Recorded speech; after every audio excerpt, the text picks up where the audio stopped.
Welcome to Curious Life of a Child-Free Woman, a podcast celebrating unexpected choices, honest conversations, and the infinite possibilities of a happy, child-free life. I'm your host, Emily Paulsen. Each week, we'll meet inspiring guests, pushing boundaries, leading change, and redefining personal fulfillment. This is not about comparison, it's about possibility. Whether you're child-free by choice, circumstance, still deciding, or simply interested in fresh perspectives for limitless living, I am so happy you're here. Let's get curious together. I have been noticing a few new health and wellness words, new to me, I should say, that are making me curious. Metabolic health, hormone imbalance, cortisol production. All of these things are showing up in my feed, and I don't really know what any of it means.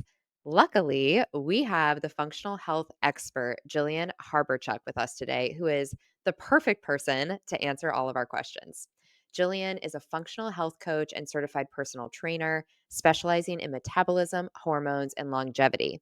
As the founder of Fueled Coaching, she's helped hundreds of women optimize their health through functional nutrition, strength training, and bio-individual strategies. I love her science-backed approach and no-nonsense guidance as she helps us all feel fully in control of our health. Welcome, Jillian. I'm so excited to be here. Thank you so much for having me. Thanks for coming. I have a million questions. It was not hard for me to prep for this because this is all the stuff that I'm like dying to know every single day. Yeah, I feel like it's definitely becoming a more talked about thing. I feel like since, I don't know, I feel like since like 2020, all of the craziness happened. I think people had more time to focus on their health. And now we have questions about what does this really mean, you know? Yes, exactly. Okay, let's start with something that I don't really understand what it means, metabolism. I think when we hear this word, most of us, at least women, we equate this to weight loss. And growing up, you would hear if you have a slow metabolism, you gain weight easily. If you have a fast metabolism, you burn fat easily. I don't even know if that's true. Like, can you start by telling us what is metabolism?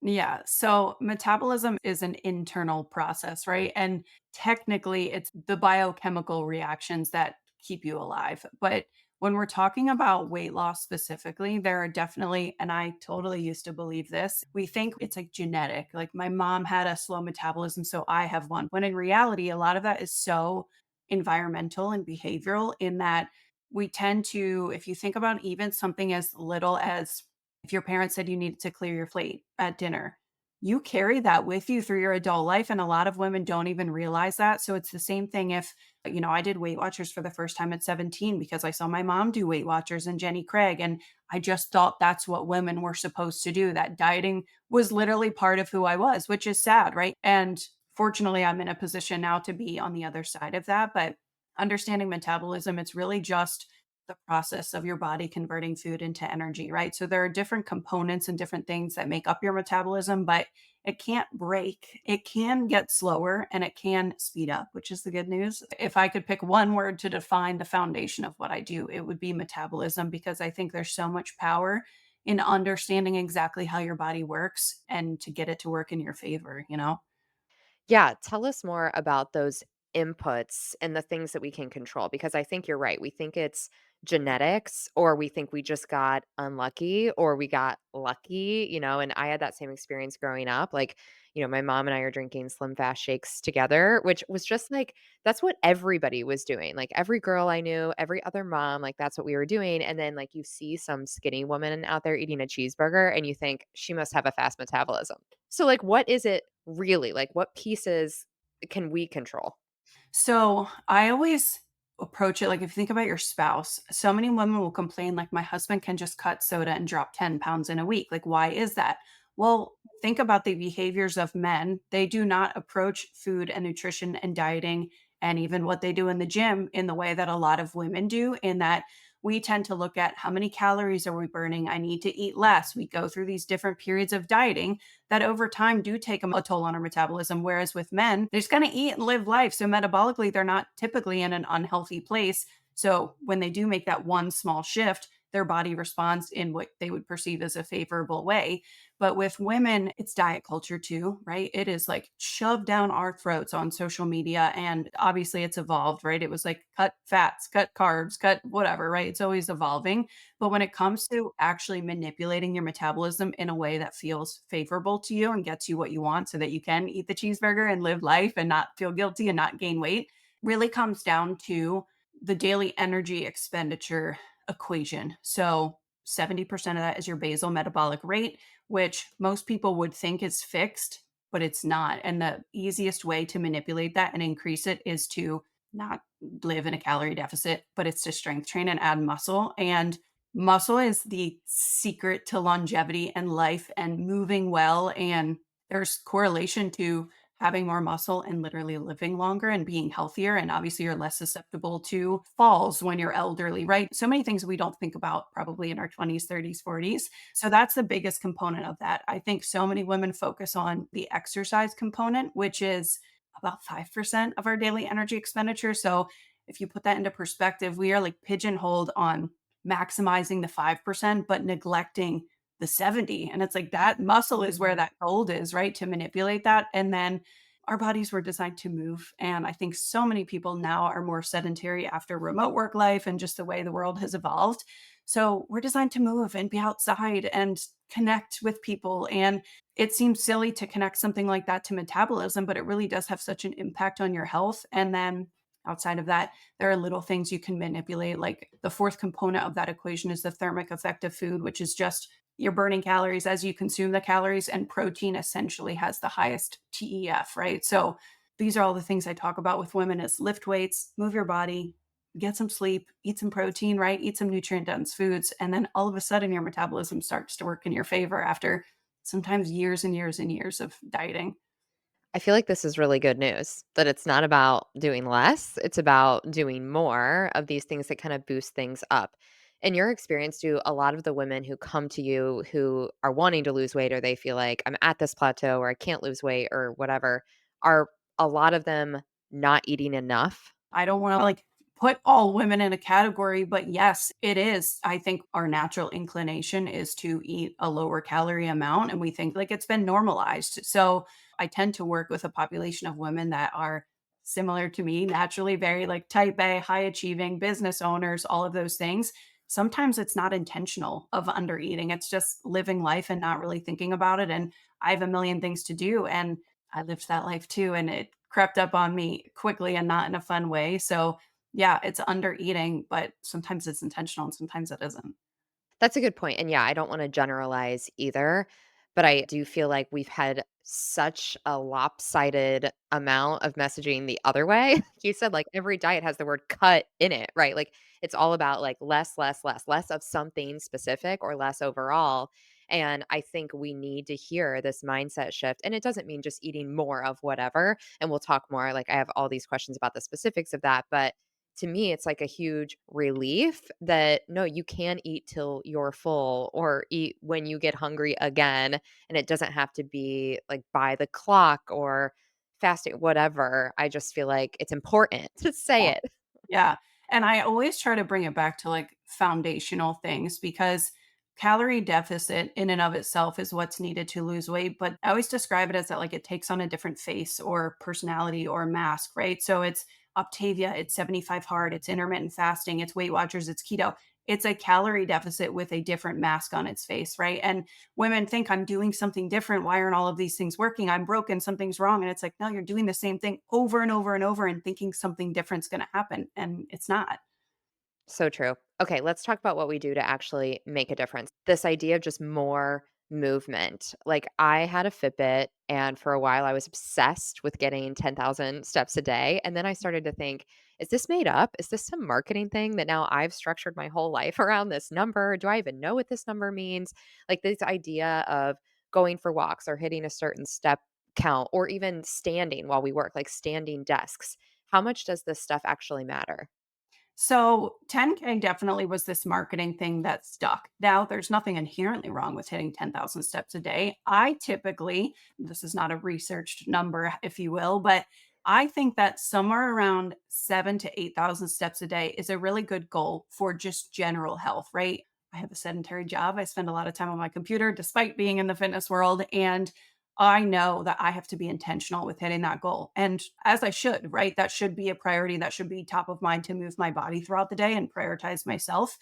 10K is not a magic number, but it depends what your goal is, right? For general health, I think 10,000 is great, right? But if your goal is physique change, that conversation evolves a little bit further beyond that. It is hard. It's amazing, especially with working from home, but I think most of us have sedentary jobs to some extent.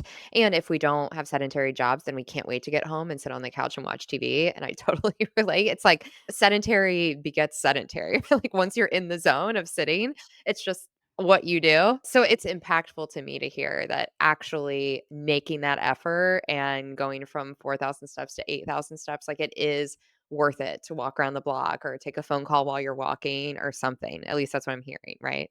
Absolutely, and it's all relative. You have to meet yourself where you're at too, right? You don't have to go from 4 to 7 or 4 to 10 or 5 to whatever, right? It's just move a little more than you did yesterday, right? And there's always a threshold to that. It's not just move, move, move, move because rest is important as well. But, if a client comes to me and they're getting 3,000 steps a day, I know they live a pretty sedentary life. Even in my position, hitting 3,000 is hard for me. I'm unwell probably, but that's all relative to me, right? So their goal might initially be 3,500 or 3,700 or 3,200, right? It's park your car a little bit further or do a lap after dinner, right? It can be such small changes that have such a massive impact versus just getting stuck on something like 10K. And beating yourself up when you don't hit it. Exactly. Okay, so that kind of external movement piece, just adding that in, injecting it where we can, I think of that as kind of light movement, like walking, getting steps, things like that. That's one way that we can help ourselves in this metabolic health. You mentioned protein, and this is another area where I think it gets really confusing. And I've seen things out there that I should be taking protein supplements. Then I've seen things that protein supplements are bad and you need to focus on whole foods, but then a lot of protein seems to come from meat. I don't eat meat because I heard meat was bad. So it's like, what is the right amount? How critical is this? Tell us more about protein.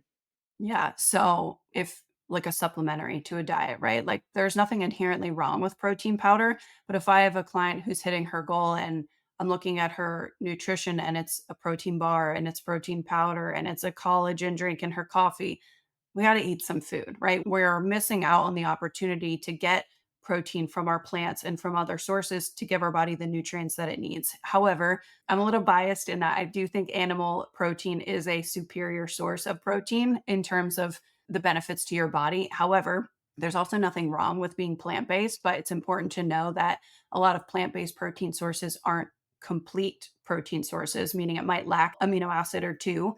So you have to make sure you have a variety in your diet, which across the board, diet variety is super important for our gut microbiome and just general health purposes.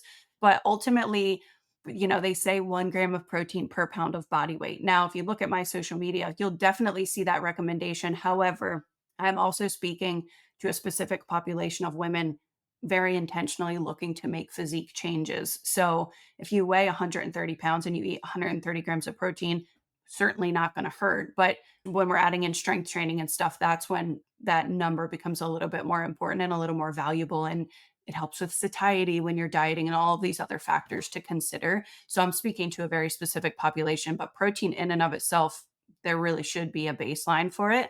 If you look at the recommended daily amount, if you Google it, it'll give you a very low number. But I always stress that that is, hey, this is the daily recommended amount to like survive, right? And that's not what we're here to do is just survive, right? So that's like, okay, on your worst day, maybe hit that, but realistically, we should be eating a lot more than that recommended daily amount, which I think comes out to like 60 grams a day or something pretty low. I like the math of, I mean, it's just easy math to think 1 gram per pound of body weight. And then that also feels appropriate to me that it scales with your size as a person, right? My husband and I are two different sizes. I would imagine that we need different amounts to meet our physique goals and also just to feel full and energized throughout the day. Exactly. 100%. Strength training. I love that you mentioned it. from the jump in relation to longevity because I do think we're hearing more and more about this, especially as women, always thinking about our bone health and we want to have strong bones as we age and strong joints. And I hear about it in connection to longevity more. I love strength training. For me, it's been a huge help in healing my past with disordered eating. I've talked about that on other episodes and the idea of thinking of my body as a vessel to lift heavy and get stronger. You have to eat to do that. So to me, it's been a huge blessing and I really enjoy it. But I also have a lot of other friends who fitness is very important to them. They have practices that they're very devoted to, whether it's yoga or Pilates or other things. And sometimes we get into discussions like there's so much about those that are also incredible, but like the strength training itself, lifting some load more than just your body weight, how critical is it to add that in, even if you are an active person? Like, what is it about the lifting of weight specifically that's so impactful? Yeah. So I feel like social media tends to take any concept and run with it to such extreme extents, right? There's a trend right now on TikTok about Pilates body, and women are like, oh, when I was strength training, I didn't like my physique, but when I went to Pilates, this is what happened. And I'm like, that's great. You probably pulled out some stress on your body that was maybe impacting you in a not favorable way, but you still strength train and build muscle for the last however many years, right? And we can't neglect that component of that equation. So I go to Pilates once a week. I love it. I think it's fun. I totally understand the vibes of a class and having something scheduled that you are committed to, right? That you paid for. It just depends on what your goal is. If somebody comes to me and they want to run a marathon, they're probably not going to be strength training 4 times a week. And we're not going to be in a calorie deficit because physique goals are competing with endurance goals, right? So those are two different things. But we all go through these different seasons of life. And I went through a season last year where I did just do yoga for a couple months because that's what felt good for me. But I had a foundation of muscle and I still ate protein to preserve, right? And all of those things. So it's so nuanced. But I genuinely think that you also don't have to be a bodybuilder, right? You can go to the gym and strength train and do a full body routine 1 or 2 days a week to complement whatever is your priority in that moment. But I think there are so many other benefits to strength training. It's really just about building and maintaining that muscle for bone health, for your joints, for longevity, for your metabolism, for all of these other benefits. And that has to come with some form of progressive overload. If you are new to it, that might mean Pilates, that might mean Orange Theory, right? That is a new stimulus and that is more than what you were doing before. And that's really always what it's about. But as our bodies adapt, if you go to Orange Theory for 2 years and you're doing the same thing, you're like, why isn't my body changing? Well, it's adapted to it. And that's the beauty of strength training is that form of progressive overload, which isn't always just weight. It can be your form, it can be reps, it can be time under tension, right? That's like, I'm sure we could do a whole episode on that. But ultimately that's what strength training is really about is just muscle. So again, it's always meeting yourself where you're at and just how can we take that next step to avoid any negative adaptations. I think you're right. We could do a whole episode about progressive overload, but can you break it down a little bit? Because I do think a lot of us, like, it's hard enough to get to the gym, right? And we work hard to build a fitness routine where we're signing up for classes or we're going at the same time every day. Like, for me, for a long time, that has been the goal just because you want consistency. But then once you are a person who is consistent and maybe has been consistent pretty much for years, then I feel like sometimes that routine can hold us back and you're kind of like picking up the same weight or running the same distance or whatever over and over and over again, week over week, and not necessarily pushing ourselves. So, what is progressive overload? What does that mean? So it's just going to be an increase in intensity or difficulty of workouts to place a greater stress on your musculoskeletal and your nervous systems. So it's always tough to explain this because, again, it depends what your goal is. And a lot of women take information and run with it and think more, more, more, more. And rest and recovery is still important, right? It's always balancing that routine. But when it comes to progressive overloading, I typically say if someone is in their first 1 to even like 3 years of lifting, it should just be focused on adding more weight because there's so much room to grow. And it's just an easy, simple way to increase that capacity. Now, I'm kind of in a season of my life. I've been lifting for 10 years. I do have periods where I dial back and ramp up. I'm not in a place where I want to squat 200 pounds anymore, right? Just doesn't really feel that good on my body. So I tend to progressive overload in other ways.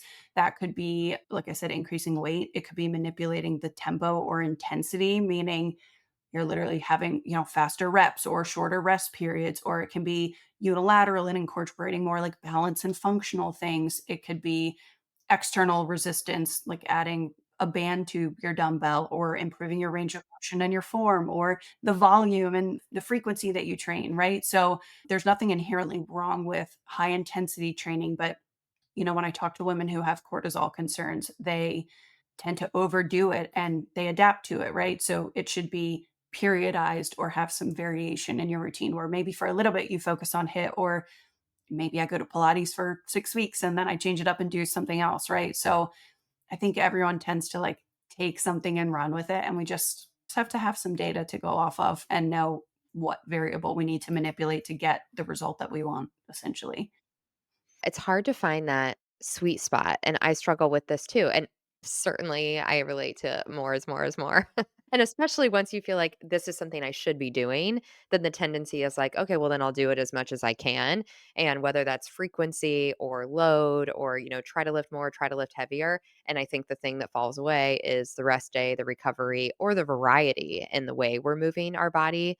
I'm sure this is an unfair question because I know it's very individualized based on our goals, but thinking about like if we're somebody who does want to build muscle, like we want to support our metabolism now and we want to build that muscle mass to protect our longevity and bone health and all of the other systems in our body that benefit.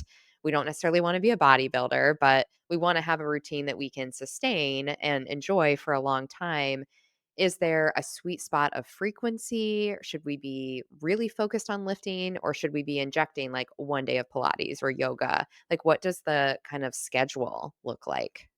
Yeah, so I think it depends on starting point. So in a perfect world, I think 3 to 4 days per week of lifting, that could be 45 minutes. If your programming is done in a smart way. It doesn't have to be professional, but it has to follow certain criteria, right? Which isn't anything earth shattering. It's just focusing on compound movements and knowing the right sets, reps, all of those things, and having a good balanced amount of volume. But realistically, 45 to 60 minutes, 3 to 4 days a week is beautiful for strength training. From a cardio standpoint, I think there's still benefit in incorporating that in your routine 1 to 2 times a week, and that doesn't have to be much. I definitely don't do as much cardio as I probably should, meaning I don't do any in my routine. But it's also important to know too that strength training has cardiovascular benefits too. If I'm doing 15 reps of a squat, my heart rate is up and I am breathing heavy, right? So it's all relative. But I always talk about the minimum effective dose. Like if we are doing things with intention, we shouldn't have to do more, more, more, more. It's how little can I do, for lack of a better way to explain it, and get the most benefit out of it, because there's a threshold where you're doing more and you're not really reaping the benefits anymore, or it's even taking you in the opposite direction.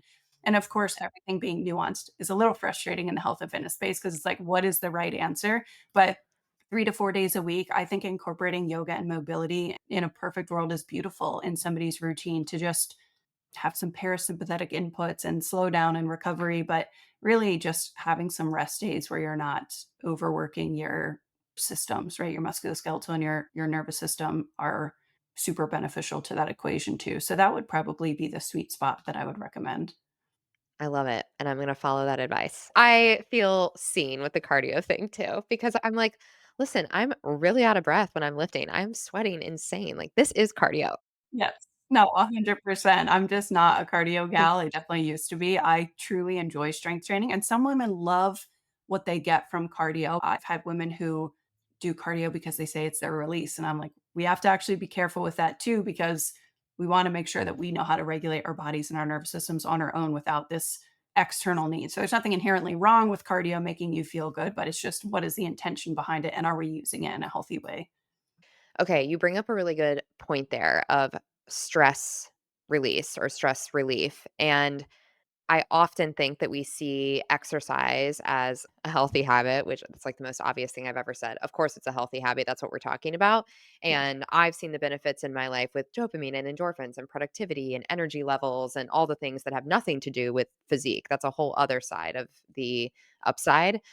But I do think sometimes the idea of using exercise as a stress release, I have seen people take that to extremes where it's almost like you can tell it's this addiction to exercise is putting stress on your body. And it's hard to see that because, again, you think, I'm doing something that's really good for me. How could this be part of the problem? And this idea of stress and cortisol, I feel like cortisol is the fuzziest of buzzwords. My feed is like cortisol detox, like take this quiz, 5 steps to know whether you have high cortisol. And I have not, like, this feels new to me. So I guess let's just start with what even is cortisol.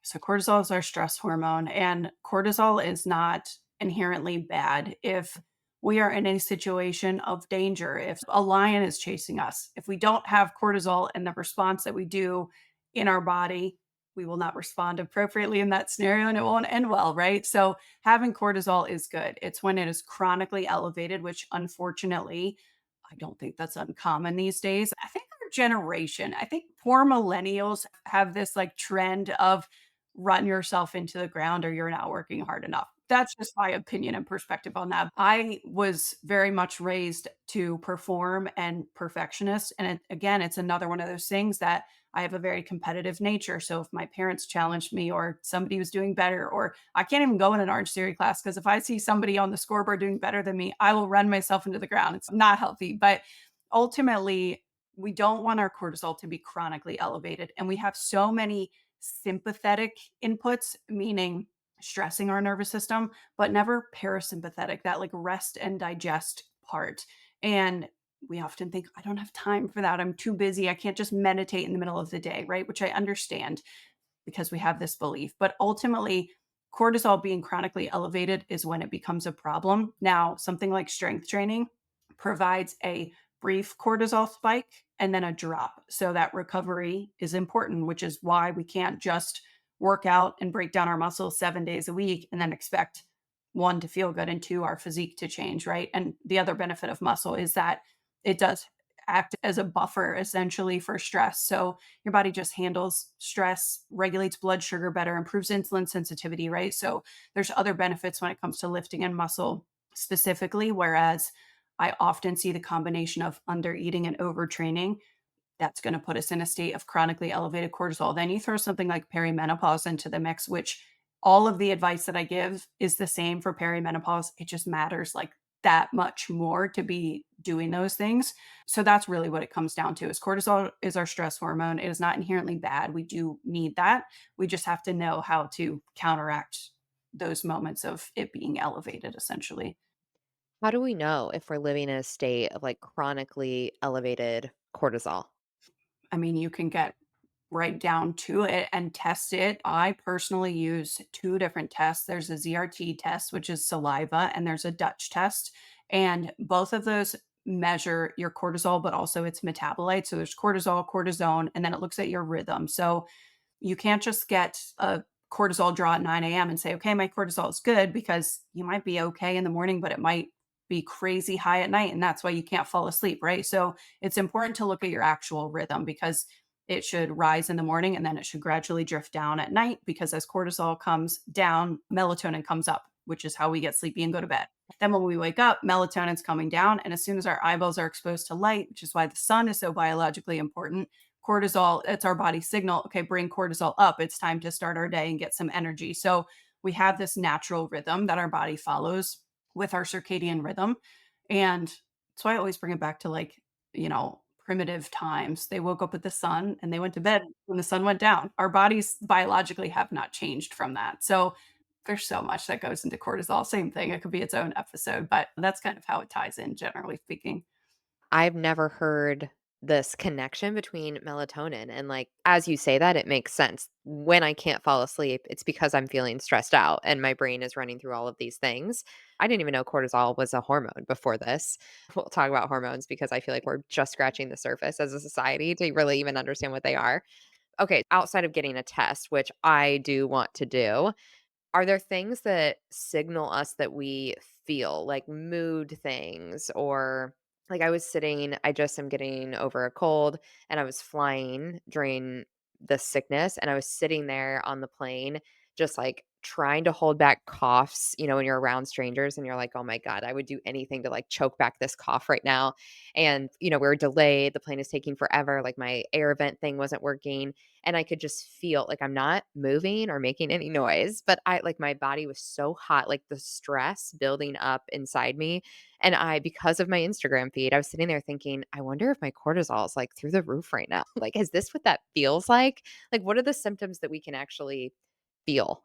So that sounds more like an acute cortisol response, which is expected in that scenario, right? But when it's chronically elevated, like typically women will see one of the most common ones if cortisol does not follow the most beneficial rhythm, they might wake up at 2 to 4 a.m. because they have a spike disrupting their sleep and they can't fall back asleep. It could be changes in your cycle. It could be really poor recovery from workouts. It could be that wired but tired feeling. It could be that feeling of, like, trying to fit 25 hours into a 24-hour day, right? Where you're just like, there is never enough time, or you're very irritable and short fuse, and belly fat is definitely correlated to elevated cortisol because cortisol receptors love abdominal fat, which is why that tends to come up with menopause and, again, hormone changes and all those things. But you might see increased cravings for, like, sugary foods or salty foods, just more like comfort.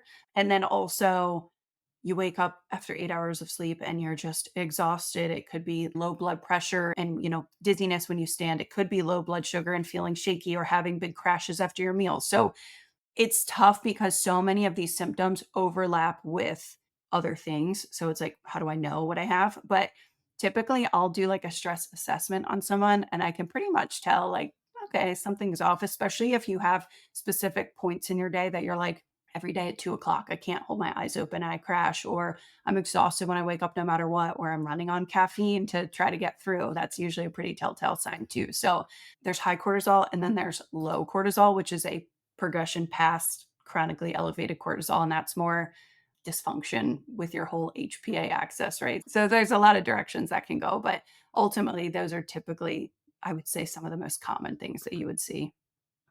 Either me or one of my best friends has every single symptom you just said. Crap. Okay, but we're identifying it. We're identifying it so that we can do stuff about it. So, okay, if we're sitting here listening and thinking, "Oh my gosh, I am experiencing some of those things on repeat." What do we do? Like what are some of the steps we can take to start correcting this?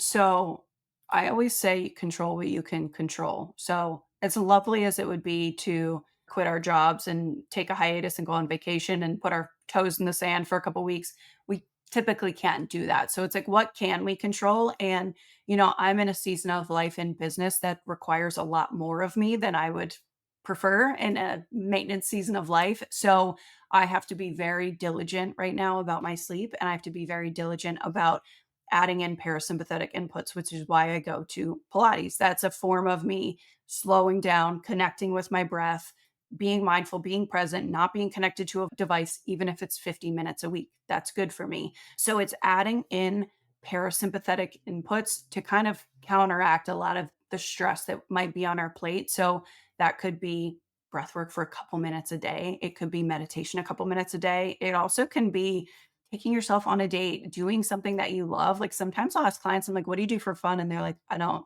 what do you mean? I work, I have kids, right? You should be doing something like that you enjoy in your life. So those would be like some things that you can add into your day. But I think most importantly, if you have any level of cortisol dysregulation, tie back to your biology, get sunshine in your eyeballs as soon as you can, regulate your sleep schedule, have some consistency to it. And I think one of the biggest contributors to this dysregulation and people going to the doctor and saying, I can't sleep, blue light is in our face constantly. So, at a very bare minimum, wearing blue light blockers at night if you are going to be on your phone or if you are going to watch TV. But blue light tells melatonin we're not ready for sleep and keeps cortisol up. So, of course, we all have trouble falling asleep, right? Our hormones are not doing what we want them to do and what they're designed to do. So, morning sun, parasympathetic inputs, and cutting back on blue light exposure, especially after the sun goes down, I think would be like the big rock someone could move initially. And then not under eating and not overtraining, which obviously ties into everything else we're talking about too. So practical, all things that I'm gonna do as well. I love anything that feels like a prescription to do things that feel really good. Like we have enough kind of prescriptive behavior around the things that feel hard, like eating certain specific foods or going to the gym a certain amount of time. But it's like, no, no, no. Like we have to go on a date so that we live longer. Or I have to go for a walk outside so that I'm healthy. Then I'm all in 100%.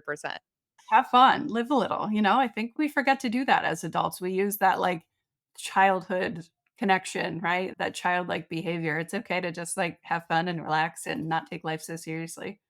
Yes, we need that, and yeah, we strip that out with all of the busyness and the other stuff that we inject, so this is a reminder to everybody that it's really important for our health. It'll help us live longer. Yes, totally.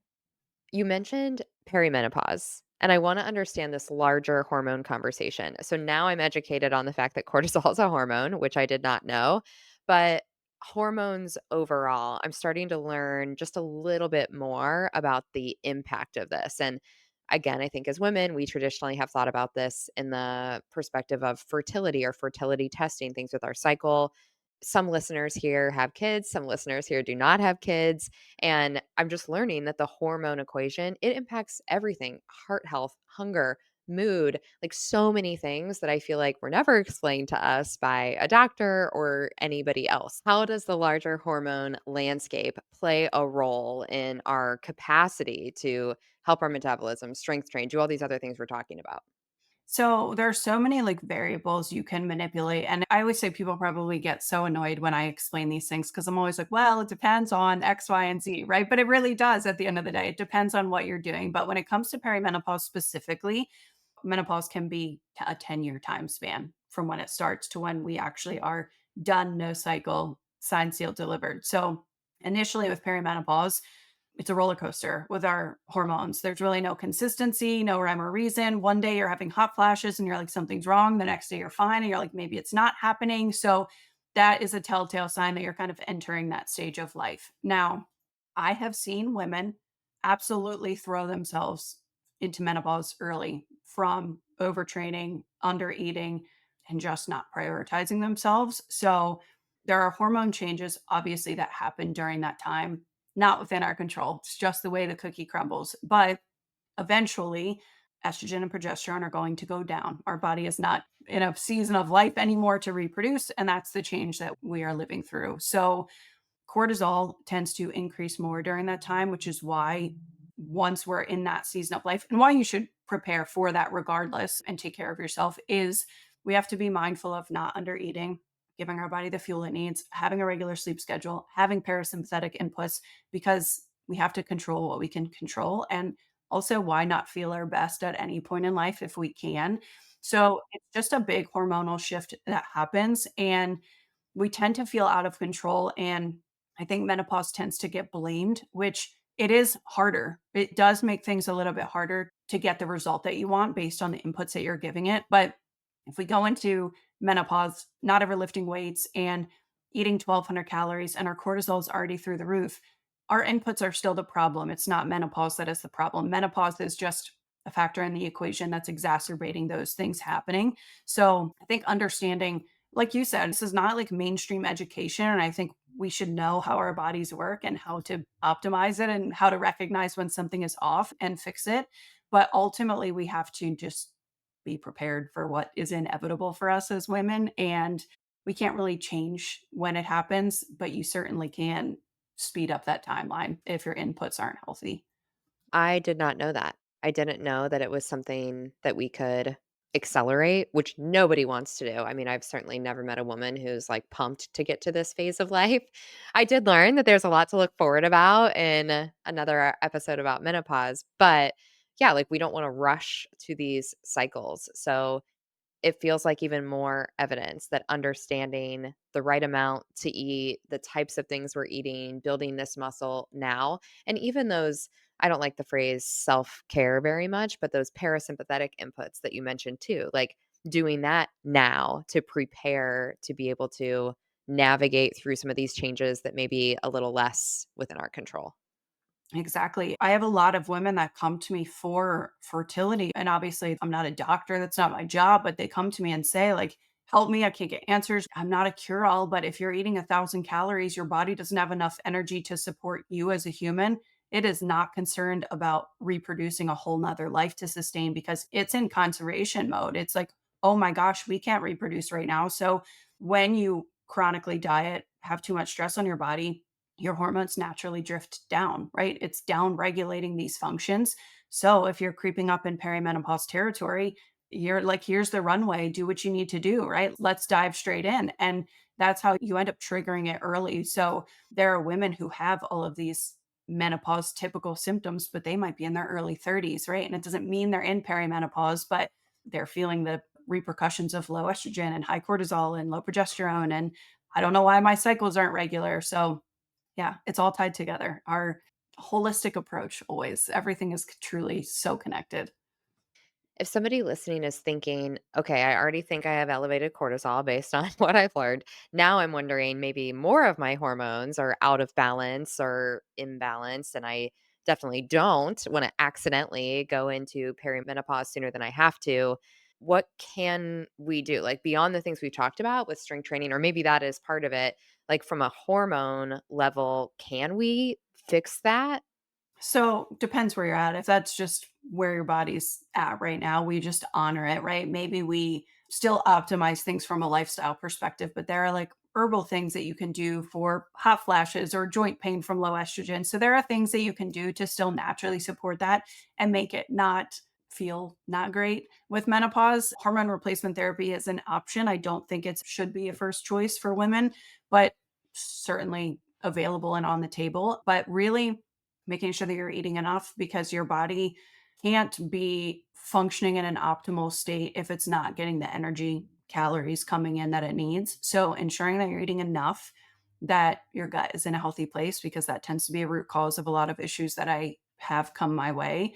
And sleep, stress management, hydration, protein, strength training, parasympathetic inputs, like all of those things. That's the foundation. But when a woman comes to me, functional testing definitely it's not widely accepted in the healthcare Western medicine space. So it is typically something that's paid out of pocket and not covered by insurance. So it is an investment to do those things. However, having that data and having that information and knowing exactly where you're going wrong is lovely. And I'm very much a data gal. However, I tell every woman that comes to me if you are overtraining or not training at all, or you have no idea how many calories you eat, and one day you do this and another day you do this, having some consistent, like your body loves consistency, your metabolism craves it. So, having some consistent, healthy inputs is always going to be step one, whether I have that test and results in front of me or not. I want to make sure that you're getting enough nutrients, that you're getting enough calories, you're getting enough sleep, you're managing your stress.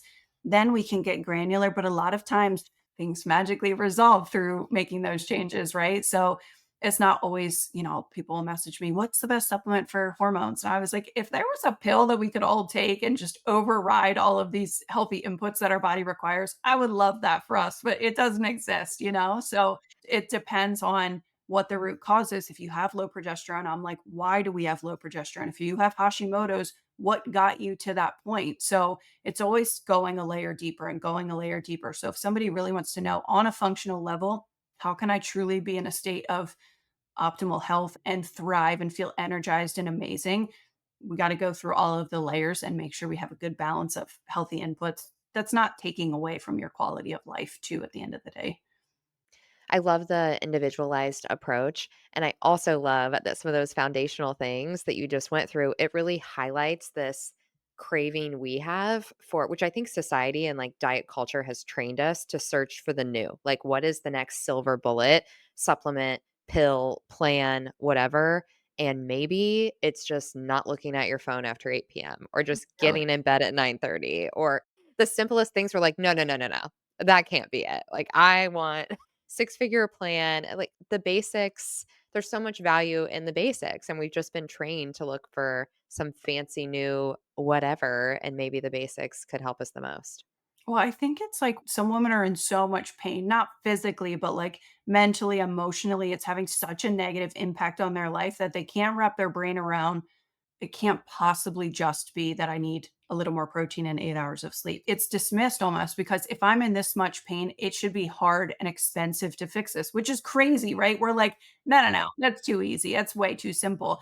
And we're overlooking it. Like at the end of the day, no matter what you have going on, those foundations have to be there. And then we'll go a layer deeper if it's still not resolved. But we almost dismiss it like, no, there's got to be a different way. And I think it's social media too contributes to that a little bit. I agree. I appreciate in your content with strength training and all the other topics that you share how you highlight the simplicity. Like you don't need a weightlifting routine where you're standing on your head and doing something different every 5 minutes. That's actually what you shouldn't be doing. Follow these core moves and that'll make a huge impact. And then of course, like as people are on this journey and they get further in and we want to go deeper, like there's content for that too. But I think what you just said is so true. The core tenets of some of this health, nutrition, longevity get skipped because we're just not trained to look at the things that are right in front of us and actually within our control. And I think we're so busy and we're doing so many things that sometimes maybe we think we're doing those things, but I usually go through an audit period with clients initially. I'm like, okay, I hear you. You're eating healthy, but what does eating healthy mean? You get okay sleep at night, but what does that mean for you? Right? That scale is relative. Let's audit it. And then we can see what gaps need to be filled in your routine and in your life. And I'm not having a conversation with a woman who's eating 1,200 calories and going to Orange Theory 6 days a week. I'm not talking about how many grams of fiber she needs in a day. That's like chapter 20. We're on like chapter 4, right? So I think even if you consume my content, anyone's content on social media, it's so important to use discernment in, does this apply to me right now? Or maybe do I want to save this post for later in a couple of months and come back to it? Or you just have to know, where are you at right now and does this apply? And I think sometimes people get angry and this is too complicated and this is too much. And you talk about eating organic and your red light mask that you wear every night. And I'm like, that's okay if it doesn't apply to you right now. That's just where I'm at in my season of life. I used to just count macros and go to the gym a couple days a week, and that was hard for me then. So it's just an evolution of where you're at and where you want to go, really. Speaking of this evolution and back to this individualized approach and knowing ourselves, I agree that that's so important. And I also think, especially for people who are more in the beginner phase or just wanting to focus on their health in a bigger way, but they don't have a lot of experience, or maybe they weren't shown by somebody in their family or their household or whatever, what that really looks like, it can be hard to know where to go to get answers that are right for you without feeling overwhelmed or feeling like this is going to be a big project that I have to go sift through this content or these providers and figure out like what routine is right for me, all of that. So, one of the things that I really respect about you beyond your content, which I do think everyone should follow, it's so educational and helpful. You also work with physicians and kind of partner with people in traditional Western medicine world to bring in this holistic approach. And we've already talked about the fact that we don't always get this education or understanding when we're in a doctor's appointment, if any of us ever get this type of knowledge. So, tell me more about your work with physicians and why that matters to you. So I have a medical background. I did cardiovascular ultrasound for many years, and then I shifted into the medical device sales world. And being in that world was extremely rewarding. I was a little bit frustrated in the ultrasound space because it felt very reactive. And unfortunately, I was typically working with patients who were on a transplant list or who just had a massive heart attack or who were almost there, right? So I shifted to this side of the world because I want to be so proactive. And you kind of touched on this, and that education is missing for people. And we don't know what we don't know. So we just go about living life and kind of normalizing not feeling that great. So when I was in the medical device sales world, I was working with a device for kidney transplant patients, and it wasn't necessarily something that I had to sell. There was very much a need for it. It was a non invasive alternative to surgery, kind of a no brainer for these physicians, but we had to teach them how to do a procedure so that the patient could have that. So I collaborated with physicians and communicated with them a lot in a lot of different capacities. And you start to see I feel like, and I don't want to speak for all physicians, I feel like sometimes people get mad at me when I say these things, but there are a lot of physicians that work in the Western medicine space that they're kind of pigeonholed. They're kind of like put in this box and they can't even help patients in the capacity that they want to. So I'm trying to find a good balance of that and connect our worlds because they don't get a lot of education around nutrition. That's not what their degree requires, and that's fine. So if I can help supplement that and say, hey, let me help your patients be more proactive. Give them the medication, do your job, but let me help them optimize so that maybe one day they don't need it anymore. Or if they do, at least they feel good and live a longer, healthier life. And then introduce GLP-1s. It feels like we woke up one day and they were just here and that was it. And when they first came into this space, I was like, oh crap, like, how does this affect me? And I think a lot of trainers and coaches and functional practitioners felt that way until we realized that this is now a tool that is exacerbating under eating problems. And it's a beautiful, incredible tool with a lot of other benefits. But at the end of the day, it's curbing your appetite and you're eating less. And I have physicians now and providers and wellness facilities who are prescribing this, but they're still not getting the nutrition support. So I'm really trying to help fill that gap because at the end of the day, even if you use this GLP-1 as a tool to assist in creating a calorie deficit and losing weight and getting the result that you've been trying to get, we still are lacking the behavior change component for you to now keep that weight off long term. So we're talking about metabolic health. We're talking about what your daily inputs look like. I love that you can eat whatever food you want and lose weight, but where does this change happen? Because you're now either paying for and relying on this medication forever, or you're in the up to two-thirds of individuals who go on it and gain all the weight back once they're finished. So that is evolving. They're not going anywhere. I realize now that my position is needed more than ever for users who are taking that route. And I want to make sure that people are still putting their health at the forefront of their mind over it's okay to want to lose weight, but don't lose sight of your health in the process, is my goal. That is such a good point. We've been talking about under eating or not eating enough almost as a through line through this conversation because it's such a ubiquitous problem with women because of diet culture and all this crap. But this is a whole other angle to that. Like these medications, and you go on it with the intent to eat less, but then what are you eating? And what does that mean for your insides beyond just the pounds that are dropping on the scale? So I work with women who are on them, and I tell everyone that even if they're a paying client of mine, there's autonomy, right? At the end of the day, as long as you're not sacrificing your health, it's your choice how we go about this. So if you choose to use GLP-1, that's great. Let me support you and optimize that. But for one, if you're already metabolically not in a healthy place and you choose to use GLP-1, it's curbing your appetite. But if you're already adapted to 1,200 calories, I have women coming to me saying, well, it didn't work for me.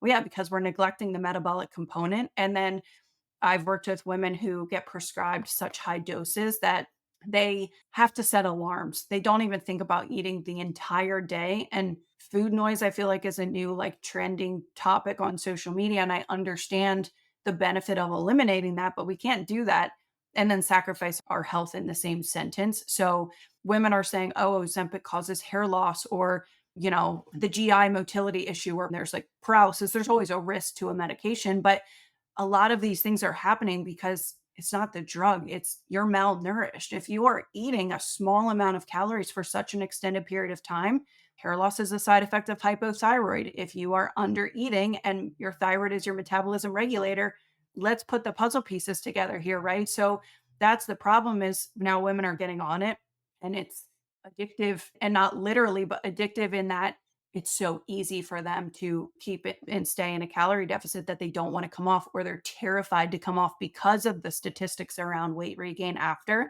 So now we have to go through this process of, okay, let's use it to our advantage. Let's make sure you're metabolically healthy when you do it. And then let's make sure we have an exit strategy to come off and that we're not just under eating for extended periods of time out of fear. So we have to still address those behavioral components. And I think, unfortunately, because this is new, my personal opinion is that it's probably going to get worse before it gets better. Like anything, we have like kinks that we have to work through. So I hope that we don't all end up in a terrible place metabolically. But unfortunately, I think a lot of people are already feeling that. It feels like this should be a requirement, like the type of support that you're providing and the type of education, even that hair loss thing. Like, yeah, I've heard that. I've had friends that have shared that. And you think, oh, well, it's a side effect of the drug itself. Like it's doing something chemically in your brain that's making your hair fall out. No, it's a symptom of being malnourished. And then, oh, hey, your body's giving us a red flag. Your hair's falling out.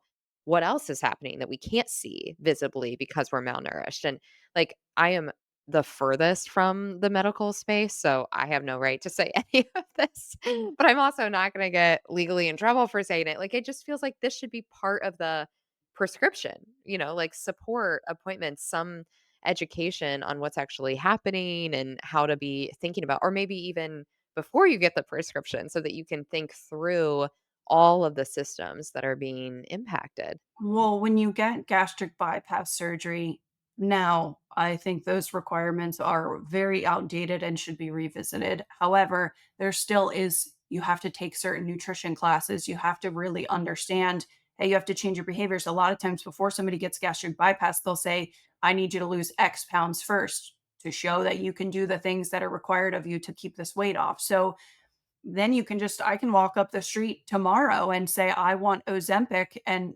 pay out of pocket and I'll get it. And there's no rhyme or reason to that.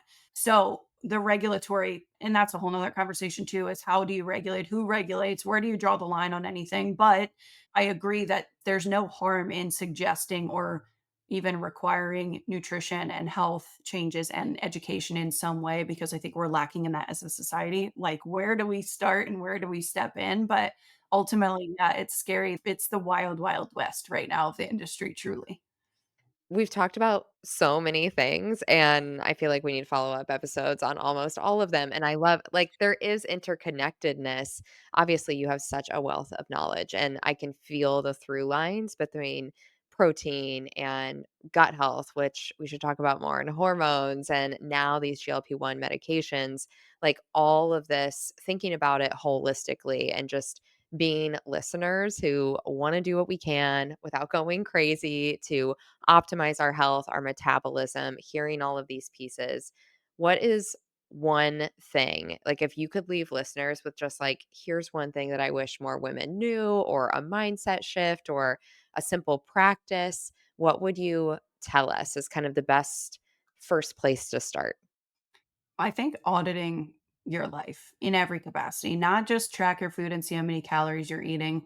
Monitor how you feel, your sleep, your energy, your stress levels for a week, just to see, what have I normalized and what do I actually feel? Some women don't even know what they feel or what their baseline should be. But ultimately, I think if you do one thing, that nutrition is probably the most, as much as I want to say strength training, I think nutrition is so powerful and giving your body the fuel that it needs. Like, the statement that food is medicine is so underrated. And I genuinely think if we all ate enough protein and ate a certain number of fruits and veggies and had tons of variety in our diet and ate mostly whole, non processed foods, because we're a go, go, go convenience society, that we would eliminate a lot of health issues and specifically metabolic disorders as a nation. However, there's a balancing act to it. So I think if you walk away from this with anything, what can you add to your day? Not what do I need to restrict? What do I need to take away? How many calories do I need to burn? Add protein, add steps, add lifting, add fruits and veggies, add an extra hour of sleep, add a 5-minute walk to your day. It can be so, so, so simple. And you'll be like, this is silly. This isn't doing anything. But then once you master that behavior, you can then go on to master more or just ramping that one up.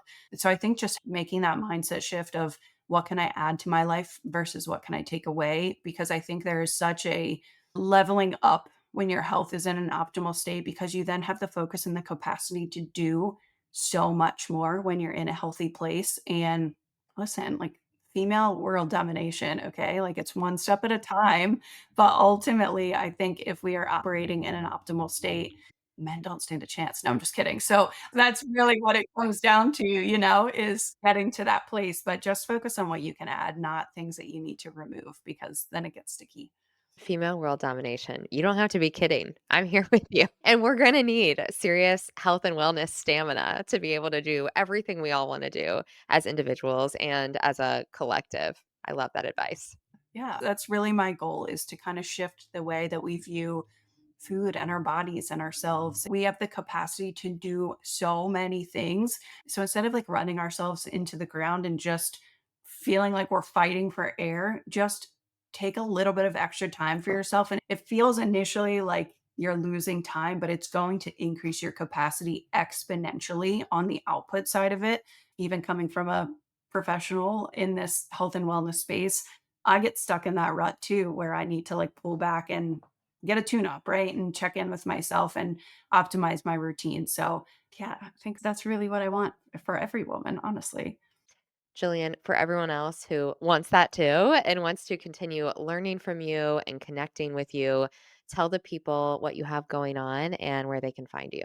Oh gosh. Okay. So Instagram is like my hub and my lifeline. So my website is fueledcoaching.co and my Instagram is Jillian R Fit FIT. And that's where I share everything. We do personalized one-on-one coaching, and we have some other amazing products coming out in 2025 that I think will start to make a little dent in this industry and the education components. All of the above. I've learned so much from you. Thank you so much for coming. Thanks for having me. This was so fun. Thank you for listening to Curious Life of a Child-Free Woman. I did not really get this until I became a podcast host, but if you enjoyed today's episode, please subscribe, rate, and consider taking 2 minutes to leave a review on your favorite podcast platform. Turns out, it really does make a difference. You can become a Curious Life insider at CuriousLifeOfAChildFreeWoman.com. Follow us on Instagram at Curious Life of a Child-Free Woman, and feel free to share this episode with a curious friend. Friendship is everything to me, so every recommendation really means the world. Until next time, keep learning, stay curious, and know that you'll never walk the child-free journey alone.